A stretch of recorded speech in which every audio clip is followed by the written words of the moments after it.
Abre comigo a sua Bíblia, por favor. No livro de Êxodo, capítulo 38.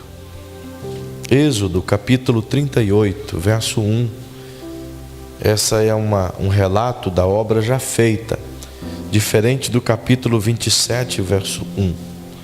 Êxodo 38 e 1 diz: fez também o altar de holocausto de madeira de acácia, de 5 côvados era o seu comprimento, e 5 côvados a sua largura, quadrado, e de 3 côvados a sua altura. Amém? Apenas aí. Como eu disse, esse versículo é diferente do versículo 1 do capítulo 27, onde trata Deus, da instrução de Deus a Moisés como deveria fazer. Aqui já está feito. Eu li apenas essa passagem só pela questão de espaço de anotação que eu tenho na minha Bíblia. Então as anotações estão uma numa página, outra na outra, e por isso que eu li isso aqui apenas. Mas nós estamos tratando desse tema tão magnífico que é o tabernáculo construído por Moisés aos filhos de Israel no deserto. E na semana anterior nós falamos de maneira breve sobre o primeiro nível de intimidade com Deus, extraído, portanto, desta visão do tabernáculo. Nós trabalhamos algumas semanas anteriores introduzindo esse tema, mostrando algumas verdades do coração do Eterno, o que significava tudo isso, e desta feita não vou me demorar, mas eu quero mostrar a vocês o segundo nível de relacionamento. Nesse primeiro nível que nós trabalhamos, inclusive já está disponível via internet, os irmãos perceberam e entenderam que falei da insatisfação.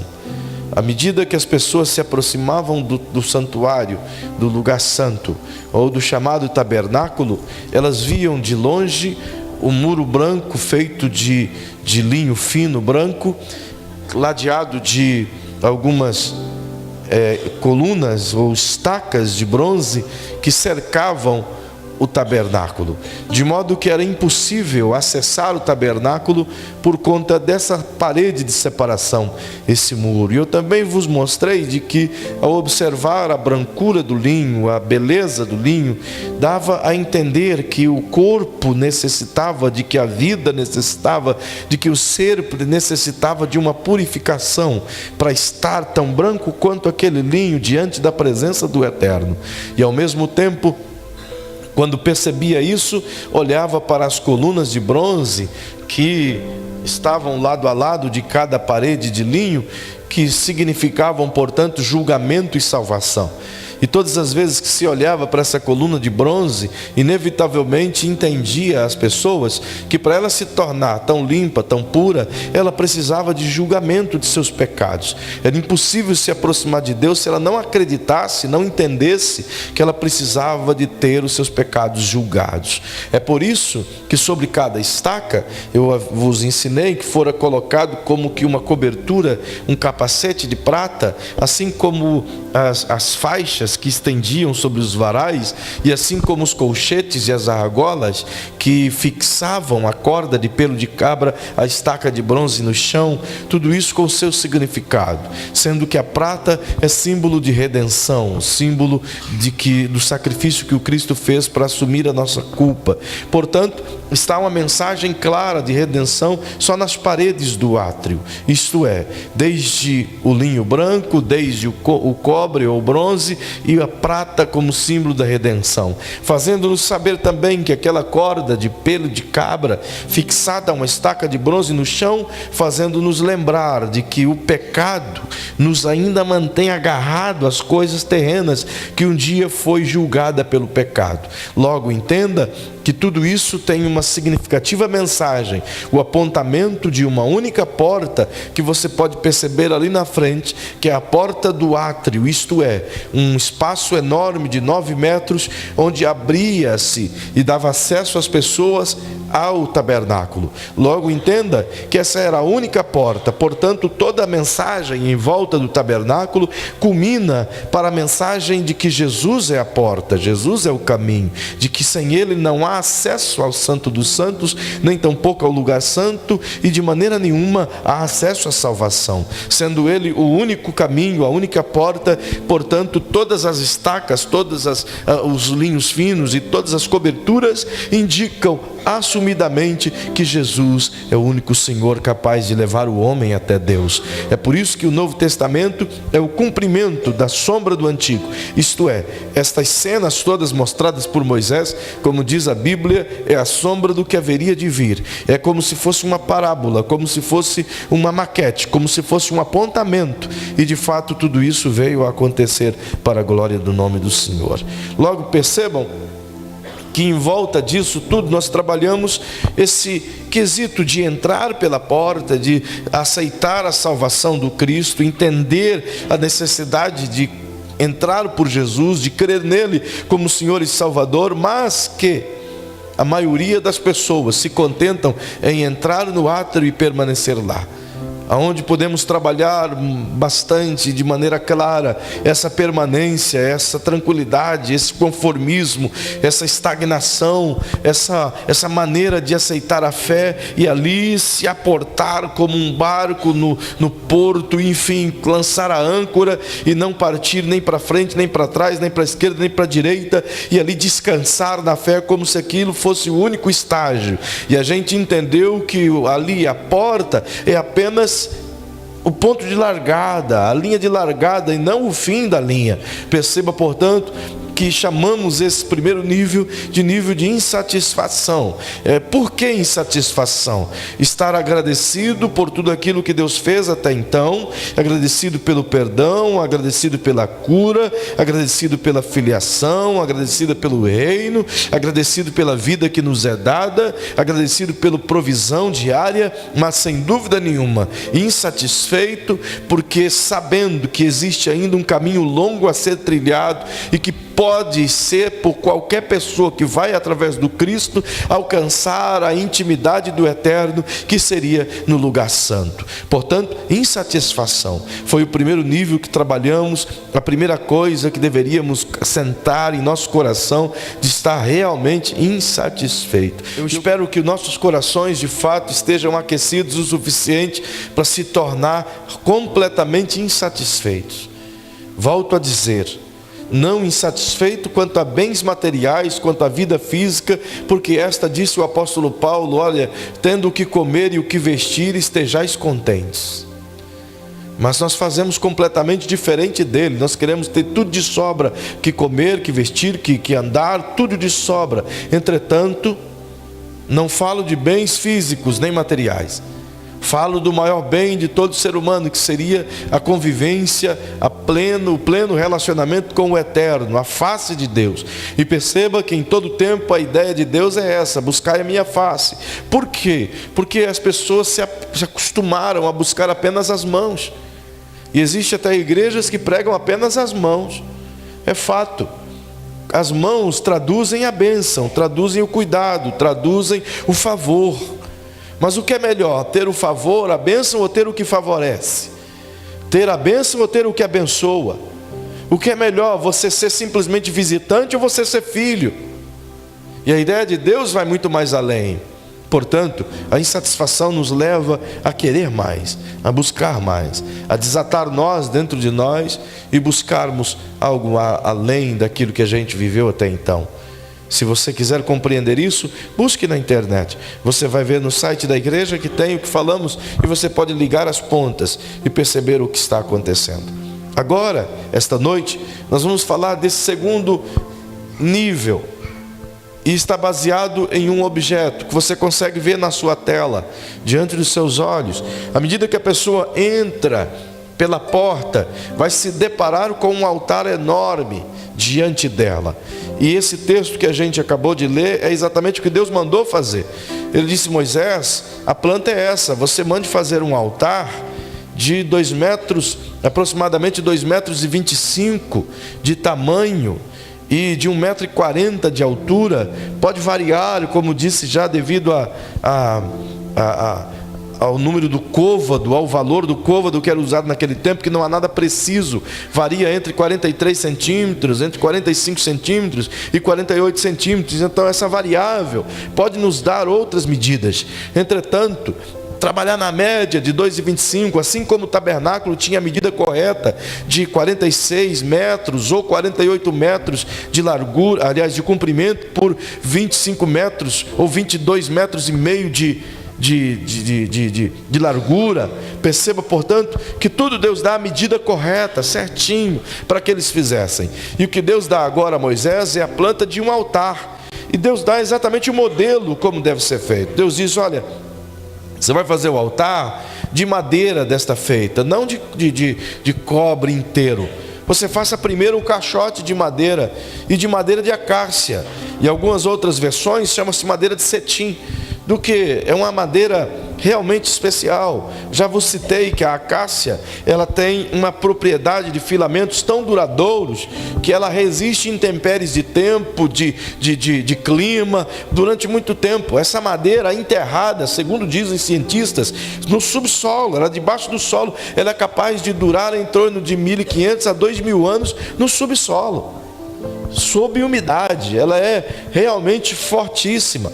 Daí que se tira a ideia de incorruptível, de que há corrupção, mas que lenta, de modo que Deus diz: faça de madeira de acácia. Ela tem durabilidade, mas não apenas em função disso, mas para significar que ela tipifica o ser humano como um ser que tem uma vida longa, mas que em algum tempo a vida perece. Perceba que Deus diz: além de fazer o caixote, você deve de fazer também o revestimento desse altar, todo de cobre, ali de bronze, disse Deus.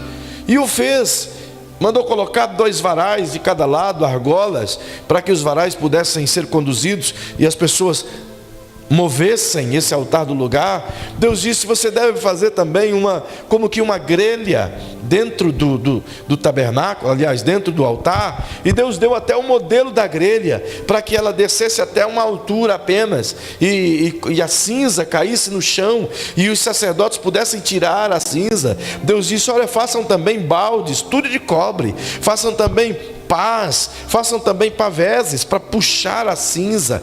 Deus deu tudo, diz: façam garfos, faça exatamente como diz. E a ordem de Deus era que fizesse tudo de cobre, exatamente significando aí o julgamento sobre algo perecível, sobre a acácia. A ideia de Deus é mostrar exatamente isso, que o julgamento do pecado está sobre todo ser humano.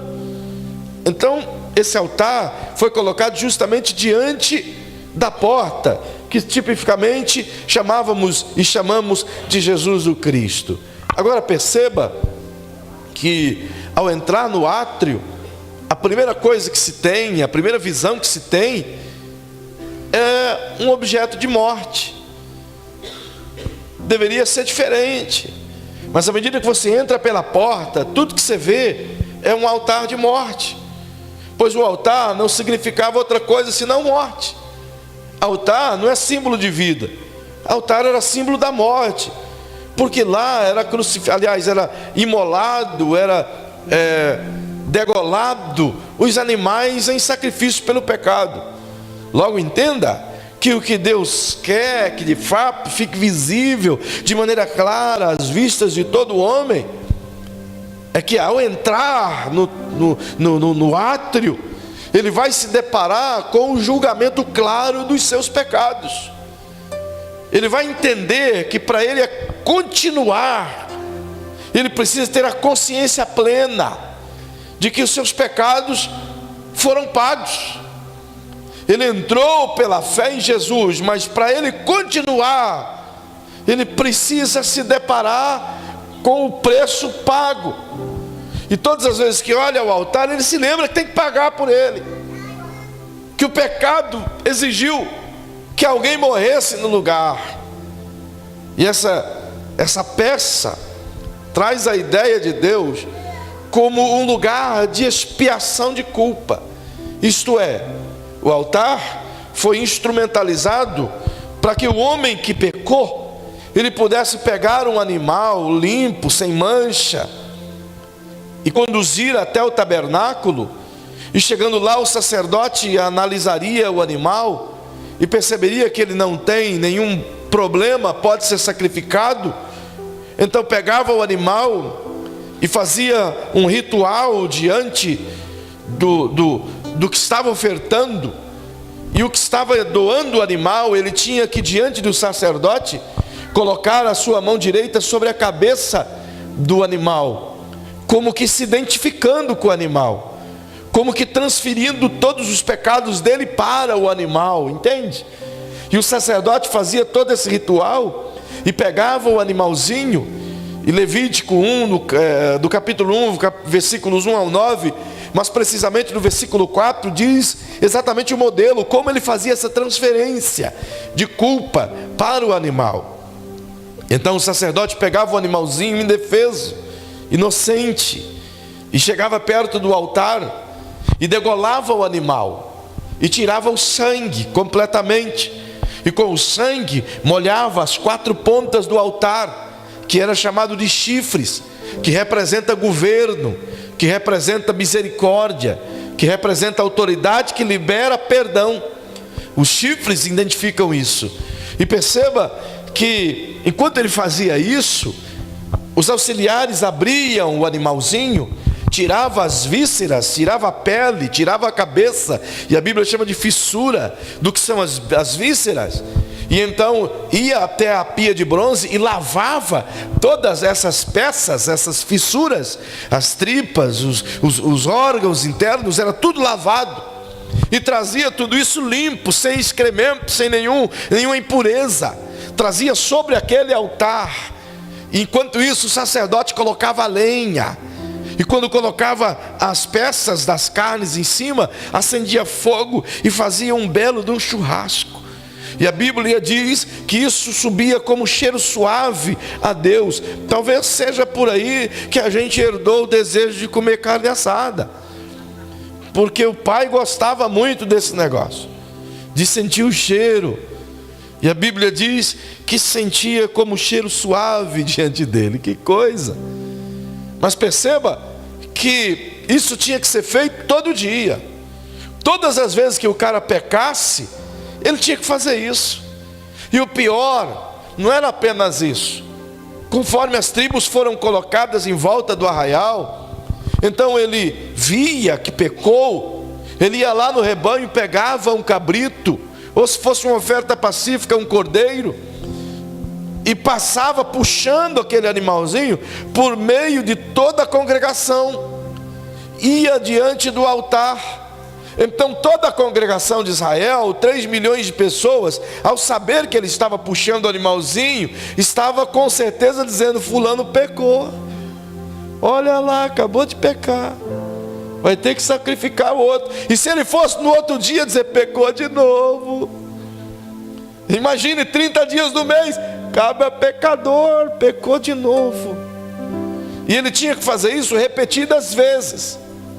Perceba que nunca pagava o suficiente o seu pecado, porque voltava a pecar, até que tinha o dia da expiação, que é um dia do ano, e nós vamos chegar nisso lá na frente. Mas perceba que esse altar tinha essa ideia de levar o privilégio ao homem que pecava, de ter o seu pecado expiado por meio daquele animalzinho inocente.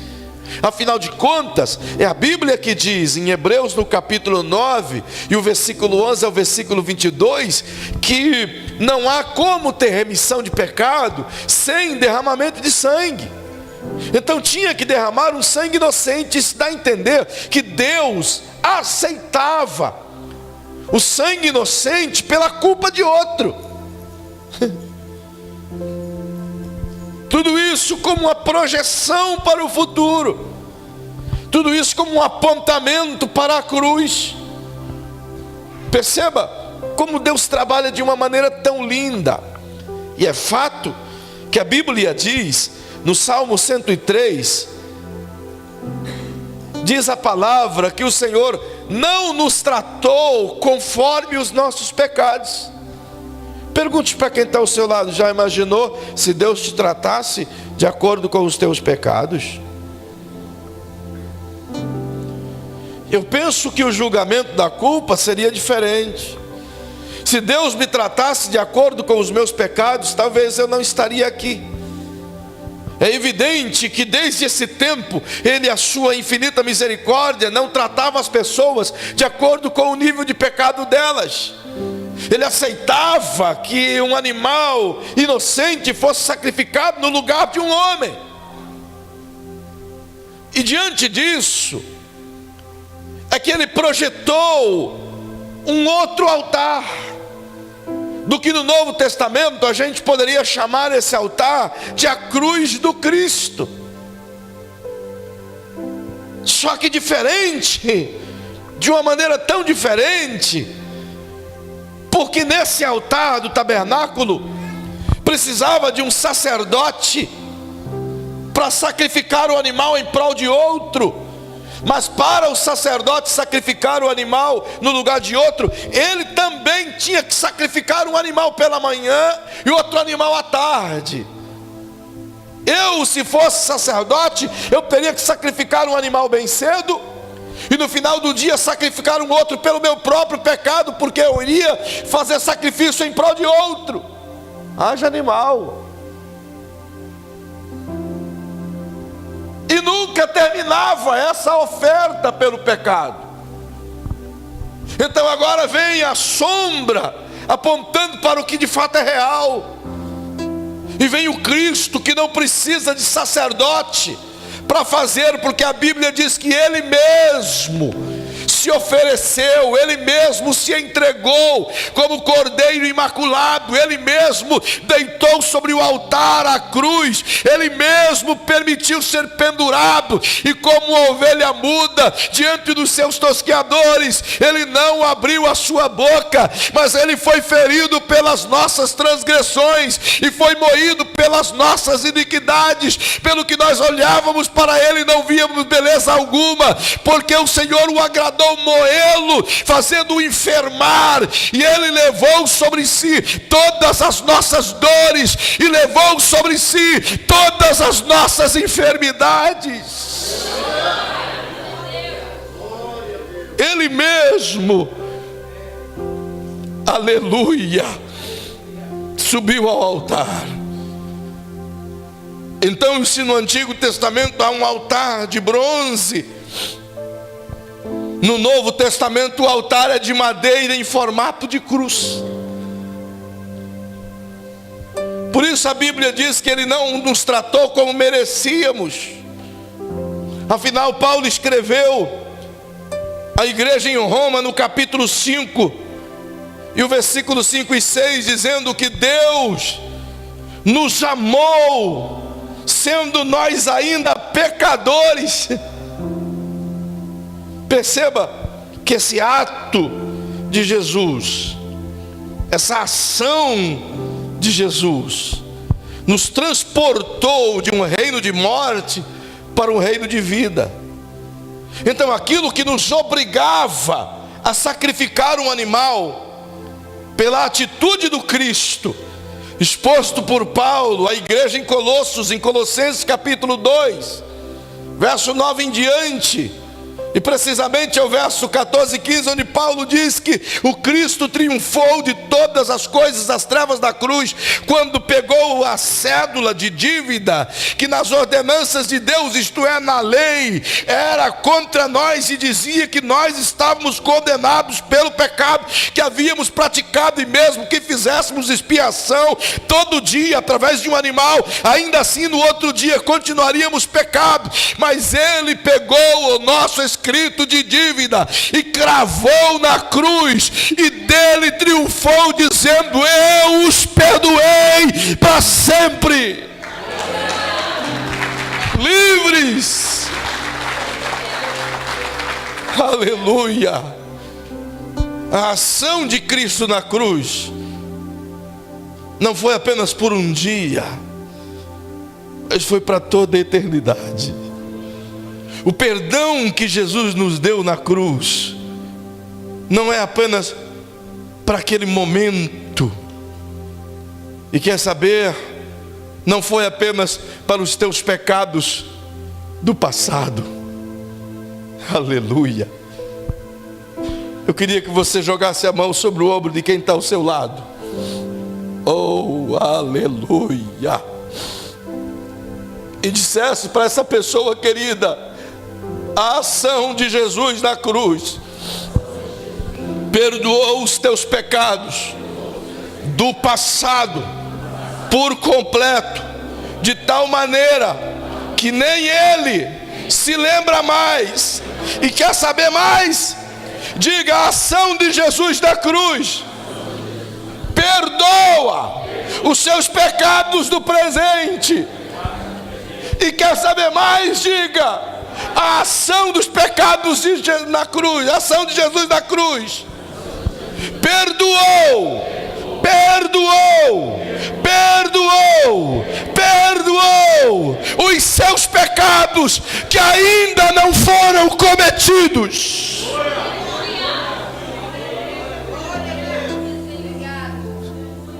Mas pastor, eu ainda não pequei. Mas se pecar, já está liberado o perdão através da sua rendição e arrependimento diante dele.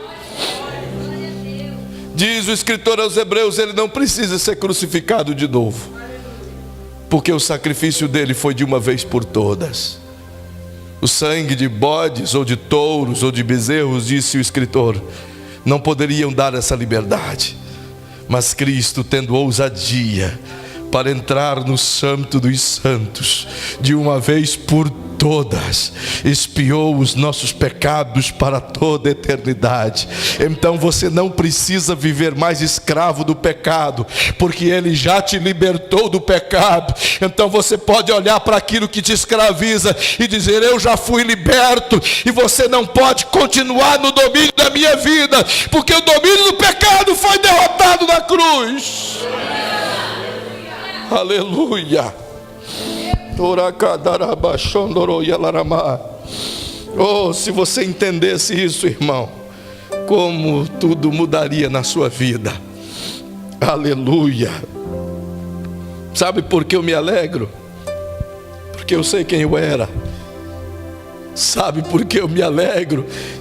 Porque o meu passado era tão escuro, era tão em trevas, era tão tenebroso. Mas o Cristo foi lá, pegou todo aquele fardo maldito, pesado, doloroso, que me causava tristeza, e o lançou no mar do esquecimento, e disse: desses seus pecados eu não me lembro mais. Quer dizer que eu estou livre. Se eu fosse você, eu chacoalhava o seu irmão e dizia: sabe que você está livre? Livre para glorificar, livre para adorar, livre para gritar, livre para dançar, livre para exaltar, livre para levantar as mãos aos céus e exaltá-lo, livre para dizer obrigado, livre, livre, livre, porque o diabo não pode te acusar mais. Não, ele não pode.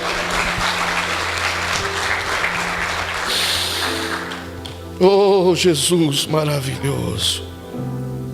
Sim, é isso aí, filhão, glorifica mesmo. Aleluia. O homem precisava ir ao altar. Todo ser humano precisava ir ao altar. Mas para ir ao altar, ele precisava de, no mínimo, algumas coisas que o fizesse entrar nesse lugar tão belo.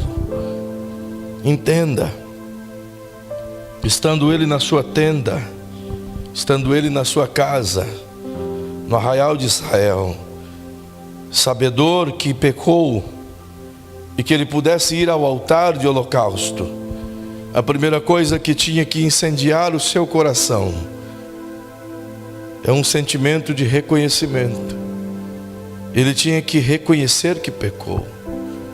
Ninguém tem acesso a Deus sem antes reconhecer as próprias mazelas. Ninguém chega no mesmo nível que Deus dizendo: olha, tu precisas de mim e eu estou de boa. Ao contrário, todo aquele que quer se aproximar do Senhor deve, antes de mais nada, descer dos tamancos, se vestir de plena humildade, se arrastar diante do Eterno e clamar por sua misericórdia, que Deus não é um deusinho qualquer, não é uma imagenzinha qualquer, Deus não é uma estrelazinha qualquer, ou um senhor barbudo assentado em um trono qualquer. Deus não é Deus de brincadeira, Deus não é Deus de confusão, Deus não é Deus de se levá-lo de qualquer maneira, Deus é Deus de levar a sério, Deus é um Deus de santidade, Deus é um Deus de pureza, Deus é um Deus de amor, mas é um Deus de justiça, é um Deus que acolhe, mas é um Deus que pune, é um Deus que abraça, mas é um Deus que comanda, é um Deus que chama para si, mas é um Deus que também manda para o inferno. E nunca houve uma geração que brincasse tanto com Deus quanto essa. Nunca. Tenha Deus misericórdia dessa nação, e não venha o juízo dele sobre aqueles que brincam. Tal é o desgosto do coração do Eterno, que ele é retratado por muitos como qualquer coisa. A maioria das pessoas o tem como um patuar, como um simples objeto. Ai dessa nação, ai de nós se não entendermos, ai daquele que brincar com o Eterno. A Bíblia diz: dura coisa é cair nas mãos do Deus vivo. É melhor cair nas mãos do diabo do que cair nas mãos da ira de Deus. Jesus disse: temei aquele que pode lançar o teu corpo e a tua alma no inferno, e não temam os homens. Esse é um tempo onde aqueles que querem viver o Senhor têm que reconhecer o quão pecador, o quão miserável, o quão necessitado de Deus é. A nossa prepotência tem sido o nosso tendão de Aquiles, o nosso orgulho, a nossa soberba,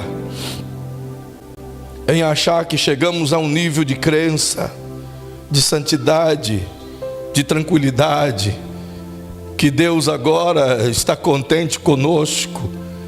Sabe, queridos, muitos que permeiam as igrejas, a única diferença entre ele e aquele que está queimando no inferno é a misericórdia de Deus. Eu imagino, não poucas vezes, imagina você, um inseto peçonhento. Qual é o tipo de inseto que mais você abomina? Algumas pessoas odeiam lagartixas, outros pererecas, outros lagartas, besouros, baratas, não é? Nojento. Eu acho que não tem ninguém que ama barata nessa vida. Penso que não. Imagine você segurar uma baratinha na palma da sua mão. Uma baratinha não, aquela bitelona brilhosa, envernizada. Imagina. Estende a tua mãozinha comigo assim. Estende. Feche seus olhinhos. Imagine a bichinha andando aí na palma da mão, com aquelas perninhas cerrando assim a tua mãozinha assim. Feche seus olhos, imagina essa baratinha aí. O que você tem vontade de fazer com essa bichinha na tua mão? Se você está diante de uma churrasqueira acesa e essa baratinha está na tua mão, a única coisa que separa a barata do fogo é a sua mão. O que você faria? Pergunte para essa pessoa aí, temerosa, diga o que você faria. Sim? Faria isso? Faria isso, Toninho? Sai, demônio. Agora imagine o fogo da churrasqueira. Imagine uma nação pecadora, na qual eu estou incluso. E a única coisa que separa essa nação do fogo é a mão de Deus. O que impede Deus de jogar no fogo? Oh, irmão, só a misericórdia de Deus nos faz estar aqui, irmão. Nenhum de nós está aqui porque temos condições de estar, porque temos força para estar, porque somos bons o suficientes para estar, porque conseguimos vencer as coisas e estar. Nós só estamos aqui por causa da misericórdia poderosa, majestosa de Deus, e que Ele nos conserve assim. Ai daqueles que não têm esse privilégio e que na verdade não querem esse privilégio, sabe? Primeiro é necessário reconhecer que pecou, então buscar o derramamento de perdão. Era essa a primeira mensagem dada às pessoas, aos israelitas: reconheçam.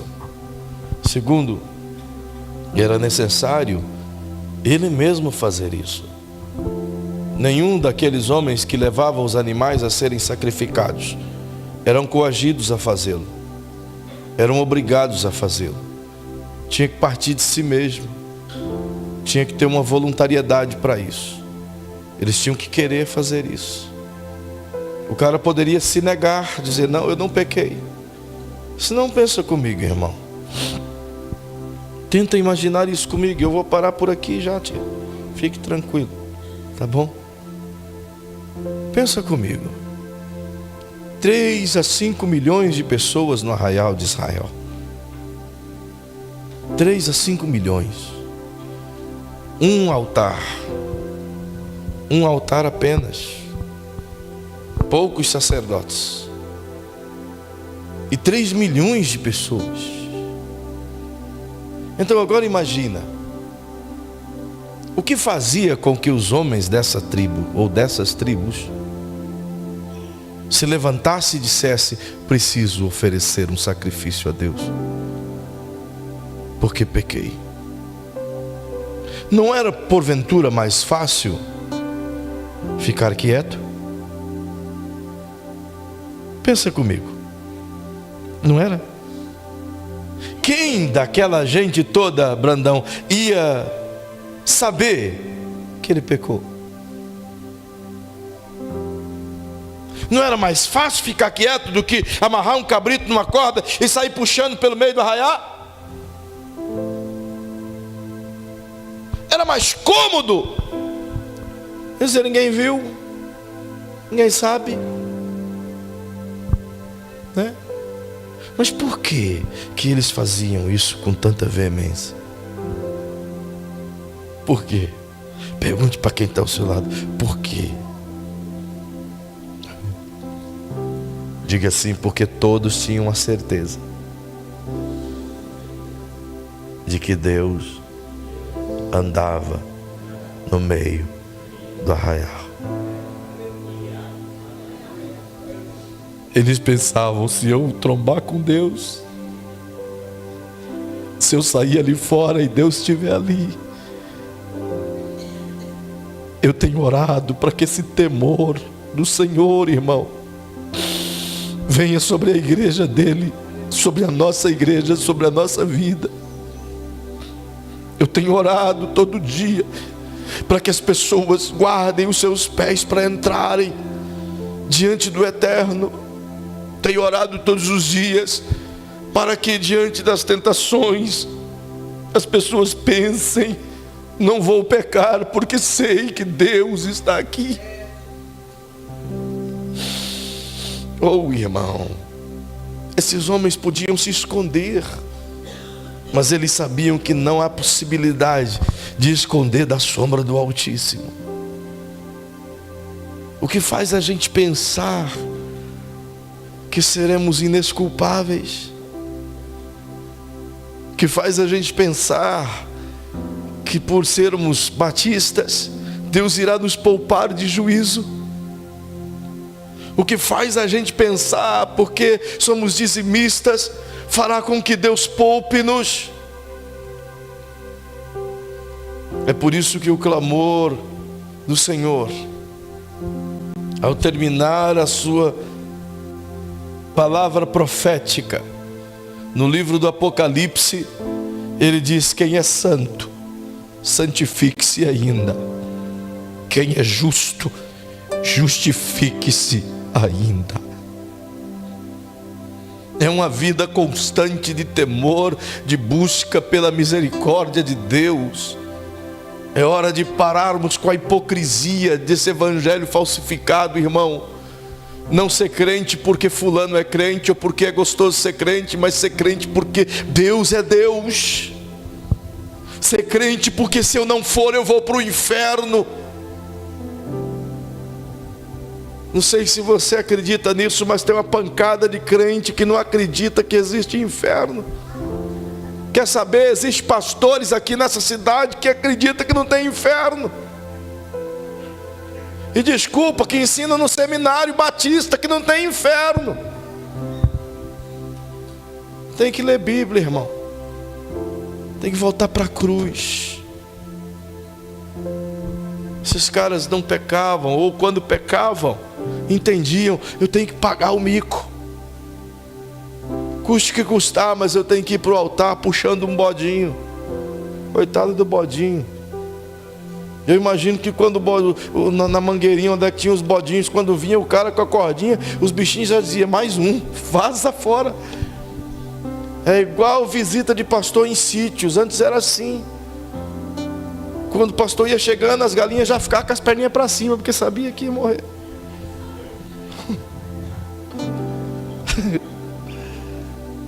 Toda vez que o pastor ia visitar o irmão, uma galinha ia para o brejo. Então as bichinhas já diziam: lá vem. De repente vinha a notícia: não é o pastor, é o diácono. Elas diziam: ai, que bom. Não é assim, pastor Elias? Oh, Jesus. Sabe, eu sinto muito te dizer, mas eu não posso continuar. Eu vou convidar você para continuar comigo a partir desse ponto na próxima semana. Porque não adianta eu começar a te dar aquilo que eu não vou conseguir terminar. A não ser que vocês fiquem até 10 horas. Não provoca eu, irmão. Por favor. Eu queria que você ficasse em pé.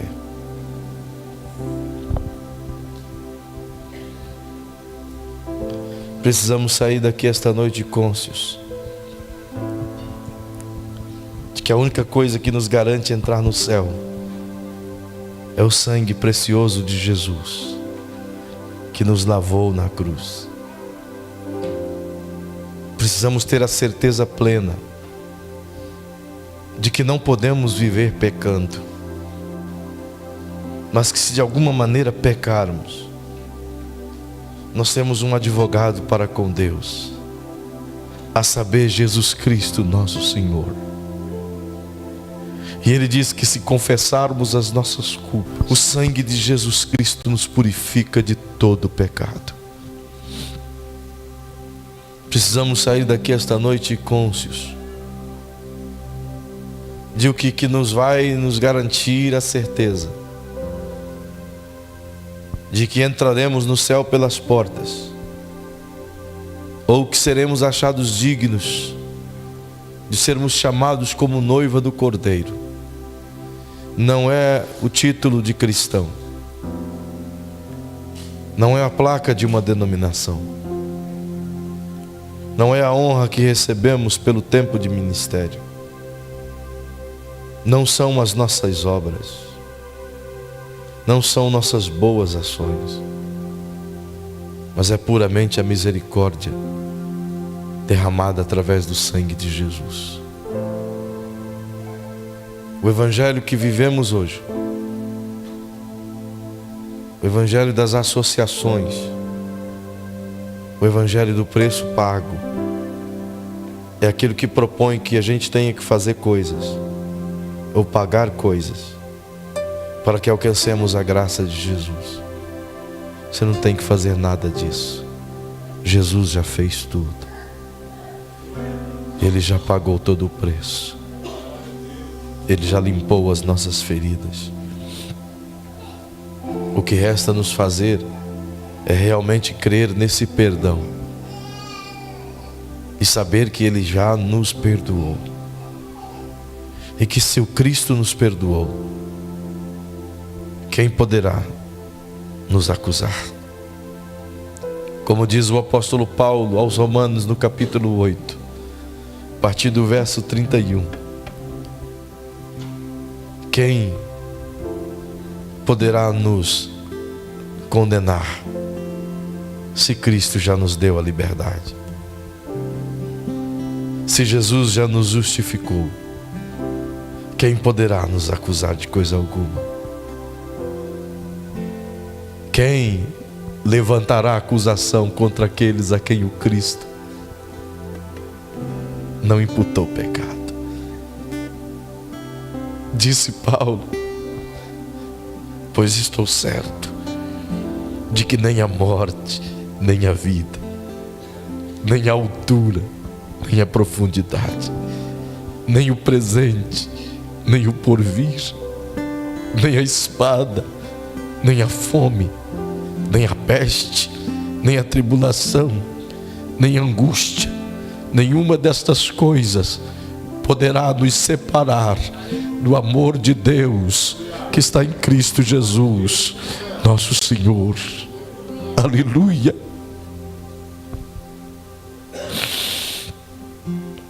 Hoje, que se fixe em nós a gratidão a Jesus pela maravilhosa salvação, a gratidão a Jesus pelo privilégio de ser salvo. Eu queria pedir-lhe por bondade, se você puder fechar os seus olhinhos, com seus olhinhos fechados. Lembra quem tu eras? Olha quem tu és. A palavra de Deus aos Gálatas, no capítulo 5, verso 1, diz que Jesus nos libertou e verdadeiramente ficamos livres. Livres. Se o Cristo te libertar, verdadeiramente serás livre. Oh, aleluia! Livre, livre, livre. Esse pecado que de perto te rodeia, que volta e meia o diabo tenta colocar no teu caminho, essa incredulidade, essa semente de pavor, de angústia, esse sentimento de aversão, de inveja, de factoides, que de vez em quando vem sobre você e você não quer, mas vem. Em nome de Jesus, crucifica isso na cruz. O apóstolo Paulo aos Gálatas, no capítulo 2, o verso 20, disse: eu já estou crucificado com Cristo, e já não vivo mais eu, mas Cristo vive em mim.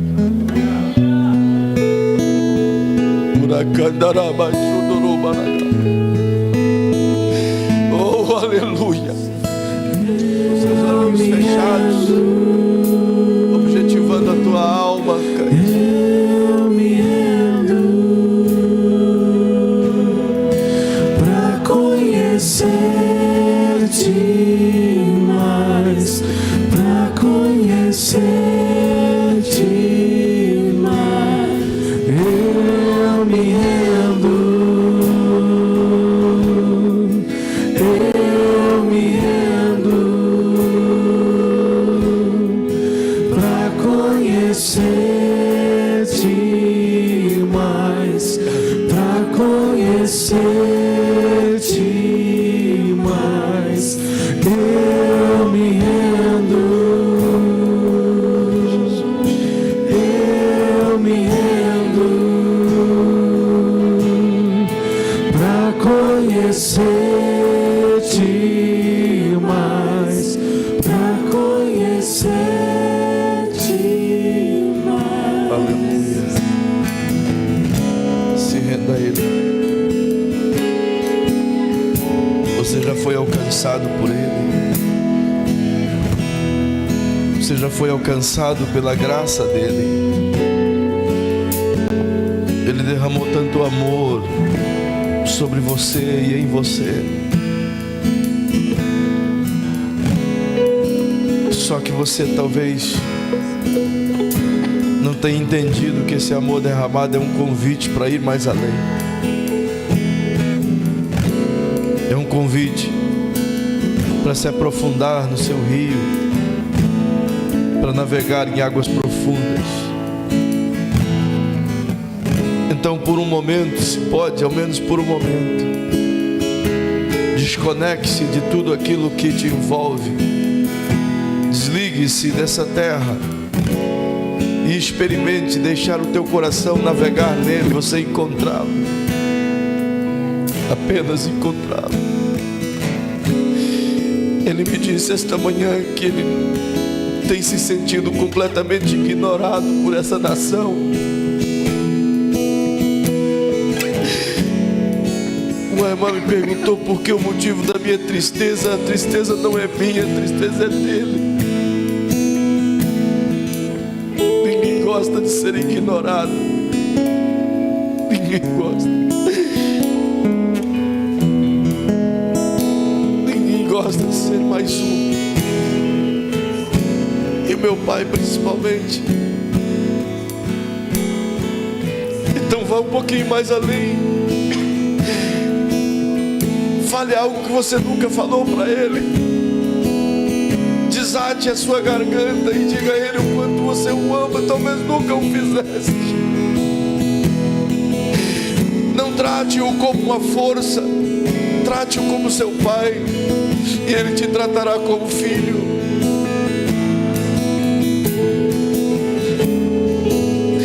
Oh, experimente o seu rio. Te peço agora, Senhor, Tu és tão bom. Tua bondade não é compreendida por nós. A maioria de nós, Paizinho, nem é grato por aquilo que Tu és. Nós erramos tanto, Senhor, por não saber quem Tu és. Pecamos, Te ignoramos, porque aprendemos a Te tratar como um Deus pagão. A raiz católica está dentro de nós, Pai. E parece que a gente só consegue Te ver se for por meio de uma imagem. Então eu Te peço perdão por isso, Pai.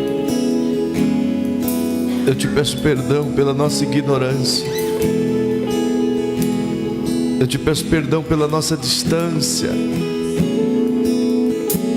Te peço perdão.